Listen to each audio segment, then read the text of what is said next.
अस्सलाम वालेकुम एवरीवन। आज का हमारा टॉपिक है रिसर्च एथिक्स पे। चैप्टर नंबर 8 का ये टॉपिक है, कंप्यूटर साइंस क्लास 11। ठीक है, तो इसको स्टार्ट कर लेते हैं। सबसे पहले देख लेते हैं कि रिसर्च एथिक क्या होते हैं, फिर इसकी इंपॉर्टेंस पे बात करेंगे।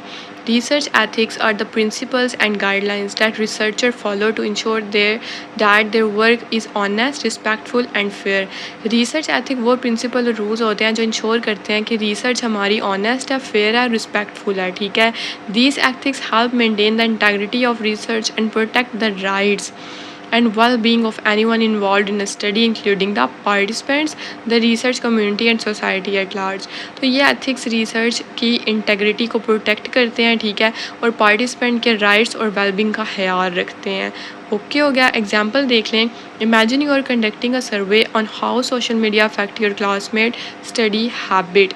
मतलब इमेजिन करो कि अगर आप एक सर्वे कर रहे हो सोशल मीडिया और क्लासमेट के मतलब स्टडी हैबिट्स पर, तो एथिक्स ये हमारे कहते हैं कि research ethics would require you to ask for their permission before collecting any personal information and to ensure that their response are kept confidential.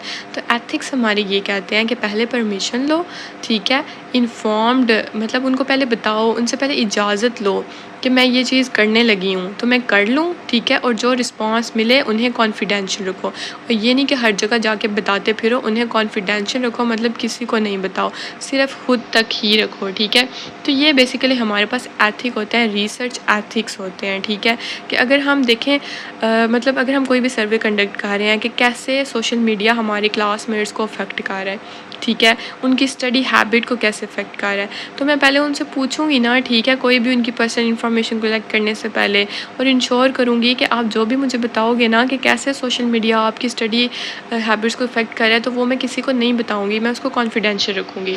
अब मैं इंपॉर्टेंस देख लेती हूँ क्या होती है रिसर्च एथिक की। तो इंपॉर्टेंस में हमारे पास ये आ जाता है कि एथिकल रिसर्च इज़ इम्पोर्टेंट है जी, ठीक है, बिकॉज इट इंश्योर्स, ये इस चीज़ की यकीनी दिलाता है that findings are trustworthy and that the rights of those involve are respected. ये हमें एथिक्स हमें ये चीज़ बताते हैं कि जो हमारी ये फाइंडिंग्स है ना, जो हमने फाइंड किया है वो ट्रस्टवर्दी है, and the rights of those involve are respected, और जो मतलब इस चीज़ में इन्वॉल्व है उनके राइट्स भी रिस्पेक्टेड है।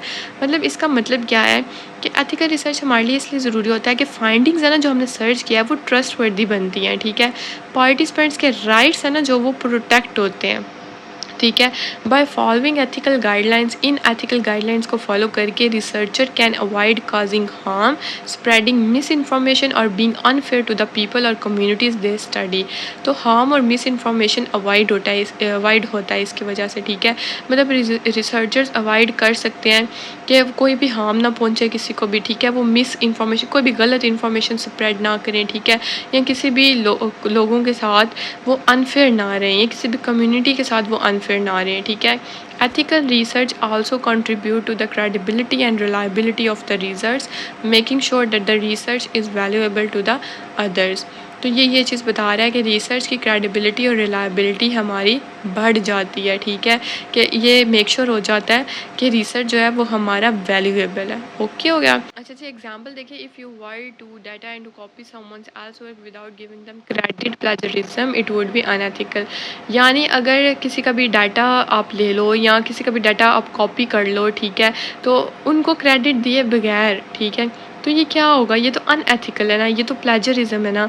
मतलब अगर आप उनको बता भी नहीं रहे कि मैं तुम्हारा डाटा मैं कॉपी कर रहा हूँ तुम्हारे रजिस्टर से, या कुछ भी कोई भी डाटा है रिसर्च का या कुछ भी, ठीक है, जैसे पता है आजकल स्टूडेंट्स एक दूसरे के रजिस्टर पकड़ के कॉपी कर लेते हैं और बताते भी नहीं है कि मैंने तुम्हारा कॉपी किया, तो ये अनएथिकल होता है। ठीक है, not only could this lead to wrong conclusions but it would also damage your reputation as a researcher. तो इसकी वजह से मतलब ना सिर्फ आपके गलत कंक्लूजन निकलते हैं, लेकिन आपकी रेपूटेशन भी ख़राब हो जाती है। ठीक है, की प्रिंसिपल्स देख लेते हैं हम लोग रिसर्च एथिक की क्या क्या होता है इसमें। सबसे पहले है जी informed consent. Always inform participant about the purpose of your research and obtain their permission before involving them in the study. Participants को क्लियरली बताओ कि रिसर्च का पर्पज़ क्या है, परमिशन लेना ज़रूरी होता है उनसे।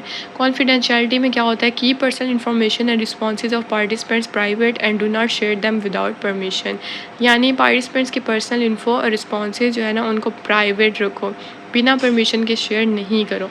इंटेग्रिटी क्या होता है? Be honest and transparent in your research, do not falsely data plagiarise और मिस रिप्रेजेंट योर फाइंडिंग्स। यानी हमेशा ऑनेस्ट और ट्रांसपेरेंट रहो और डाटा को मैनिपुलेट नहीं करो। प्लेजरिज्म जो है ना उसको अवॉइड करो।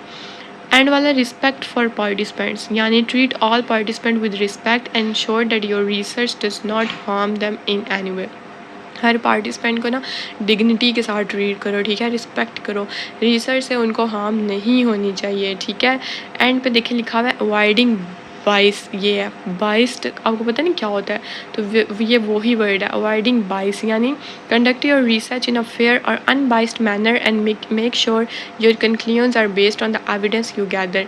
फेयर और न्यूट्रल अप्रोच रखो, ठीक है, सिर्फ एविडेंस की बेसिस पर कंक्लूजन दो, ठीक है। रिसर्च एथिक्स जैसे मतलब ऑनेस्टी हमारे पास होती है, फेयरनेस होती है, रिस्पेक्ट होती है रिसर्च में, ठीक है। अगर इसकी इंपॉर्टेंस की बात करें, इसमें हमने क्रेडिबिलिटी को देखा, ट्रस्ट को देखा और प्रोटेक्शन को देखा। की प्रिंसिपल में हमने इन्फॉर्म्ड कॉन्सेंट देखा, confidentiality, integrity, respect and no biasedness, ठीक है। तो ये था हमारा आज का लेक्चर जिसमें हमने ये सारा रिसर्च एथिक को पढ़ा, ठीक है, क्या होता है। आई होप आप लोगों को समझ आ गई होगी। अगर नहीं समझ आई तो आप लोग कमेंट सेक्शन में पूछ लिया करो, ठीक है, और अगर आ जाती है तो तब भी बता दिया करो। और सब्सक्राइब करना मत भूलना चैनल को, ठीक है। और प्लेलिस्ट मैंने बना दी हुई हैं चैप्टर्स की, तो आप कभी भी जाके वो सारा चैप्टर 1 बाय 1 लेक्चर लेके समझ सकते हो। और नेक्स्ट वीडियो में हम इंशाल्लाह पढ़ेंगे अंडरस्टैंडिंग इंटेलेक्चुअल प्रॉपर्टी। तो नेक्स्ट वीडियो तक अपना ख्याल रखें। अल्लाह हाफिज़, थैंक यू।